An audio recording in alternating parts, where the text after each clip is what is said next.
What is up, fellow Spire Slayers? In an attempt to continue the charade of being good at this game, but only showing you my successful attempts and cutting out the 30 minutes it takes me to figure out if I should buy a speed potion from the shop, I thought this challenge video should be more focused on actual gaming skill. Yeah, sure, I can brute force a barricade deck with the Ironclad or get carried to victory by the Shuriken, but do those things really prove that I'm a good gamer? Absolutely not. Everyone knows that the only way to really flex on all the casuals is to beat a game with perfect execution. A no-hit run. 300 in bowling. A shutout. Other sports references. A hole-in-one? I don't know. You've got games like Elden Ring, The Binding of Isaac, Supermarket Simulator. These are the battlefields where true heroes are born. And today I intend to add my name to the history books and beat Slay the Spire without taking a single hit point of damage. Oh yeah, Marcus, the name I've decided to call all of the average Slay the Spire players watching this video. What's your question? Oh well, you can just play a custom run with that one-hit wonder modifier on because that forces you to take no damage because you start with only 1 HP and this video ID is actually way overdone and I'm unsubscribing. Yeah, shut up, Marcus. See, this is why your parents never loved you. Now go sit in the corner and think about what you've done. Yeah, that's right. Cry. Well, to answer that stupid no-good question, I'll explain that even though you start with 1 HP when using the one-hit wonder modifier, you're still allowed to gain max HP. I could just pick up Face of Cleric and now it's just a normal Slay the Spire run. No, in this challenge I can take 0 damage. 0. Oh, the cultist is dealing 6 damage and I can only block 5 of it? Reset. I run into the Wheel of Change event space and spin for damage? Reset. I pick up pain? Reset. Suffice it to say, I reset a lot. Normally for these challenges I have a few rules, but there's really only one for this video. If I take damage of any kind, I have to reset. No card damage, no event damage, and obviously no enemy damage. There are a few extra specific details, but because I know viewer retention is already down, I'll talk about them when they come up. Okay, now for the run. I took Niao's Lament over more max HP because max HP is useless, and then looked at the map. I saw a pretty nice path that took me towards an elite and a shop, so off I went. For my first 2 combats, I picked up a colorless potion, Loop, which I have a newfound appreciation for after my Slay the Spire but I can't slay challenge, and Consume, which is a terrible card. Changed my mind. Event Space 1 put me in a shop where I was unfortunately unable to buy Mummified Hand, which is one of the most broken relics in the game, at least for the defect. Instead, I ended up grabbing Glacier to get some Frost Orbs in my rotation. Into shop number 2, where I purchased a Heatsink with the hopes of forming some sort of power-heavy deck. Objectively a bad play, but I don't see you spending 10+ hours on challenge attempts. My next event space was Big Fish, where I made the first of many possibly run-ending plays by knowingly adding Regret into my deck. The benefits of the relic, however, Tungsten Rod, far outweighed the curb-stomping potential of Regret. There are a few relics that make this challenge infinitely easier. Anything that reduces damage or gives me block is super useful, so I was very excited to see Tungsten Rod. The Gremlin Knob dropped Juzu Bracelet, which honestly might be one of my favorite relics in the game. For this challenge, it is also almost a guaranteed way that I can dodge damage if I take an event-heavy path. He also dropped Chill, which, with Glacier already in the deck, gave me even more Frost to play with. At the rest site, I smithed Loop and made a deal with the Serpent to pick up some gold and a second curse, Doubt. My Act 1 chest put the validity of this run into question by giving me the best possible relic for the challenge, Fossilized Helix. Being able to have a guaranteed safety net if my block didn't quite cover the damage I'd be taking, the Helix would be getting quite a lot of use. My second upgrade was to Glacier, and the Slimes were my first real combat of the run. I unnecessarily popped my colorless potion after immediately forgetting about Fossilized Helix, and I picked up White Noise for yet another random power. At the shop, I immediately got rid of Regret and picked up Dolly's Mirror to duplicate my upgraded loop. Assuming I had a Frost in my first orb slot, 2 upgraded loops would evoke it 4 times, giving me 8 passive block every turn, and with Tungsten Rod, I'd really only need to worry about enemies that can deal more than 9 damage per turn. With but a single coin to my name, I bumped into the Living Wall and removed Doubt, leaving my deck curseless. The final combat for Act 1 was against the Blue Slaver, who immediately popped my fossilized helix. Luckily, with a timely glacier, I had built an impenetrable wall of ice. Call me Jon Snow. I mean, I guess he didn't build it. Call me the North. The Slaver dropped a fire potion and a tempting self-repair, tempting at least until I remembered what challenge I was doing. And upgraded White Noise was my final Act 1 venture before my duel with the Guardian. With full health, I was glad to not be up against the Hexaghost, as I would need to have put up 42 block on turn 2, a task my deck was just not capable of doing. Similarly, the Slime Boss would have been dishing out 35 damage on turn 3, which would have broken my fossilized helix, leaving me with slim odds of coming out unscathed. Assuming I could break the Guardian's stance before he threw out Fierce Bash, the rest of his attacks dealt low enough damage that some Frost would hopefully be able to keep me healthy. I drew a phenomenal hand on turn 1 with both loops and chill. A very well-timed buffer from White Noise on turn 2 kept my helix intact, and with Consume, I'd be dealing 25 damage a turn with my Zap in slot 1. Oh, okay, nope, never mind. Looks like we evoked that Zap. I'd be blocking 20 every turn thanks to my Frost in slot 1. A long-fought 14 turns chose me as the victor without even needing to use my invincibility.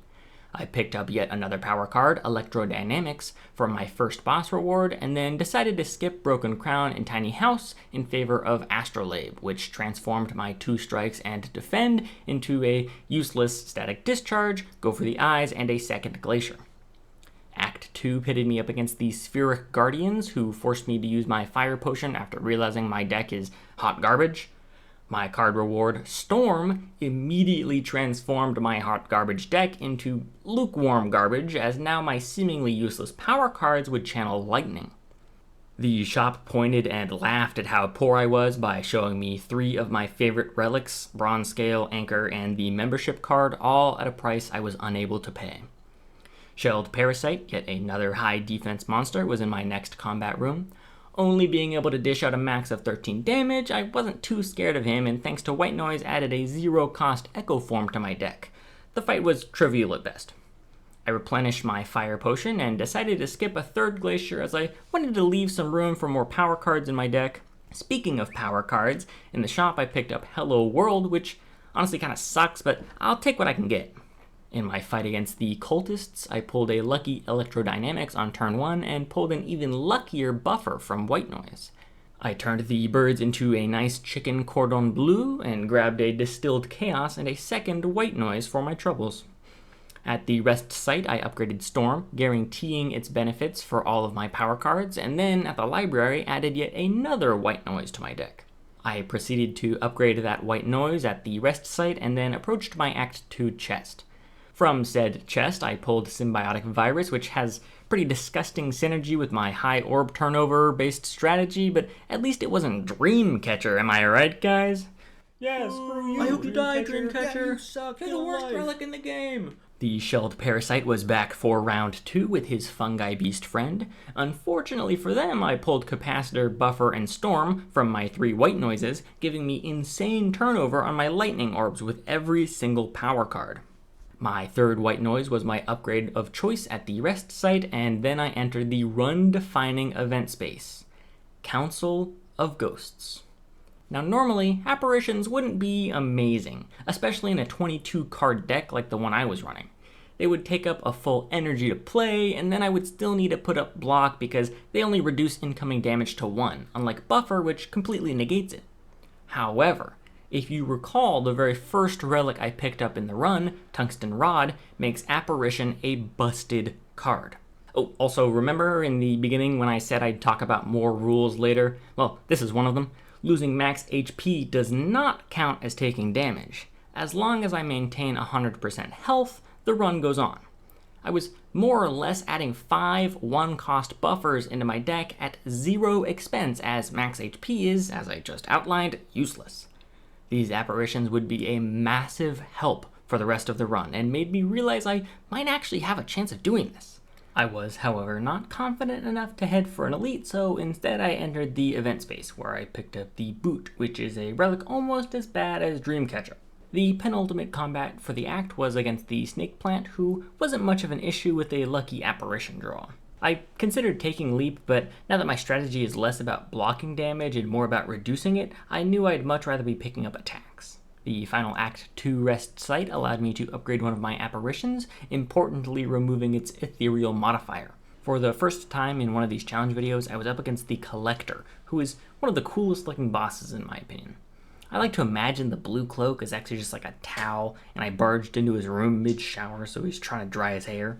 White Noise 1 gave me Capacitor, and White Noise 2 gave me one of the best possible cards for my deck, Creative AI. With Creative AI active, I became a bit of a collector myself, drawing Static Discharge, Electrodynamics, 2 Capacitors, and Biased Cognition to finish the boss off with 72 damage worth of lightning orbs. The collector dropped Thunderstrike, which is a great high damage card, especially with Storm and so many power cards. For my relic, I decided against Nuclear Battery, as I really you'd only get 1 or 2 turns worth of benefit with so many orbs being channeled, and disregarded Birdcage as the only card I'd want to remove would be Strikes and Defense. Instead of removing Strikes and Defense, I picked up Pandora's Box, which allowed me to transform them with the hopes of more power cards. My wish was promptly demolished as I only got 1 loop. I did, however, pull a second Thunderstrike, which, without any strikes left in my deck, would be my sole finisher. Into Act 2, I pulled Creative AI against my first encounter, the Orb Walker. With such a devastating win condition on turn 1, there wasn't much you could do. I did realize that with no defense, block was scarce, so to prevent the rare chance of a turn with no apparitions, I picked up Auto Shields. This was kind of a stupid play because if I had a Frost in my first orb slot, any one of my 3 loops would make Auto Shields worthless. 1 space away from the shop, I turned down the red mask, which I am very happy to have done, as Bottled Tornado in the shop allowed me to have a guaranteed draw of Electrodynamics on turn 1. The benefits of a multi-hit lightning orb were immediately put to good use in the next room as I was up against the Darklings. With a Biased Cognition from White Noise, I melted the goo monsters in only 2 turns. I took the only allowed option of adding a single colorless card to my deck in the Sensory Stone room and ended up turning down the 3 pretty trash cards I was presented. The rest site allowed me to upgrade an apparition, and after an uneventful shop, I smithed a second one as well. My Act 3 chest gave me a semi-useful Whetstone as it upgraded Thunderstrike, which is my deck's best attack, and Hyper Beam, which is my deck's worst attack. 3 sphere-shaped monsters ambushed me in my next room, and after an unlucky blockless draw, forced me to use my Fire Potion on the Exploder. Yeah, how about a taste of your own medicine? It doesn't feel so great, does it, huh? Luckily, I pulled Creative AI from a White Noise, which gave me the stability I needed to take out the other 2 circular beasts, rewarding me with an Essence of Steel Potion. With only 57 gold, I opted for the event space rather than the shop, knowing it couldn't be an enemy thanks to Juzu Bracelet. Unfortunately, there wasn't much to gain as Winding Halls pointlessly forced me to lose some max HP. Now, some of you might call me a scaredy cat for turning down the fight against the 2 Orb Walkers, and you'd be right. This was the first run to make it past Act 2, and I wasn't about to lose it for a useless rare relic like Bird-Faced Urn. For my restraint, I was rewarded with an array of potions, of which I collected Liquid Memories and the Swift Potion. Actually, never mind, let's do the Weakness Potion. If you can see the boss icon, you'll know why. My final event space of the run had me falling to my death once again. I was happy to get rid of Go for the Eyes, however, as it was fluff in an already large deck. At the rest site before the boss, I smithed one of my final 2 unupgraded apparitions and then headed towards the Awakened one. Now, let's take a quick look at my deck. Do you guys see a pattern? Here, I'll sort it for you. How about now? Oh, nice job, you're right. I've got 8 power cards and 3 skills that summon power cards. Now, let's take a quick look at what the Awakened One's gimmick is. Whenever you play a power card, gain... Oh, well, that's not good. So, things aren't looking great. But I mean, hey, as long as I pull some good power cards from White Noise, everything will be fine. Ooh, a second Electrodynamics. That's fine. I mean, that at least allows me to deal some damage to the cultists, and I've got an apparition, so it's okay. Okay, alright, let's see what we draw on turn 2. Ooh, okay, well, I mean, that's not exactly what I wanted to see. I guess I can drink the Essence of Steel Potion and then use Liquid Memories to bring back Electrodynamics to kill the cultists. Okay, alright, turn 3. Let's see what we got. Yikes. Okay, well, there goes another apparition. Ooh, alright. White noise gives me bias cognition. Okay, that's fine. We've got one more. Machine learning. Well, that's not good. At this point, I knew my only hope of taking out the Awakened One was going to be Thunderstrike, and with an insanely lucky beam cell thanks to Hello World, Thunderstrike was able to take the boss into his second phase. Phase 2 started with the Awakened One dealing 50 damage. I had somehow managed to hold on to my invincibility, courtesy of Fossilized Helix, which meant I didn't have to spend an energy on Apparition and could just play Thunderstrike for 144 damage. With Buffer gone, things were getting risky. I needed to somehow stall until Thunderstrike circulated back into my hand. I miraculously drew basically every single defense card in my deck. See guys, Auto Shield actually wasn't a throw. Blocking the 28 damage, I crossed my fingers for a good draw. I don't think I've ever been so lucky, as I drew Glacier, which, after using my weakness potion, blocked all 21 incoming damage. Lucky turn after lucky turn gave me Apparition, reducing the boss's 45 damage attack to a mere 3. I opted to skip Sweeping Beam and Cool Headed as I didn't want to draw Thunderstrike without enough energy to play it. Instead, I played a passive Glacier and crossed my fingers once again. I knew I had 2 Thunderstrikes and 1 Void in my 7-card draw pile. I'd be drawing 6 cards, and if any one of them were Void, the run would be over. A 1 in 7 chance that the card left over was Void. Crazy to think that you wouldn't have seen this run if it weren't for that 14% chance. I played Thunderstrike, dealing 144 damage to the 110 HP boss, killing the Awakened One, and securing myself a place in the no-hit Hall of Fame. Okay, alright, that's it. Let me know what other challenges you guys want to see me do. Not because I'm running out of ideas, just, okay, bye.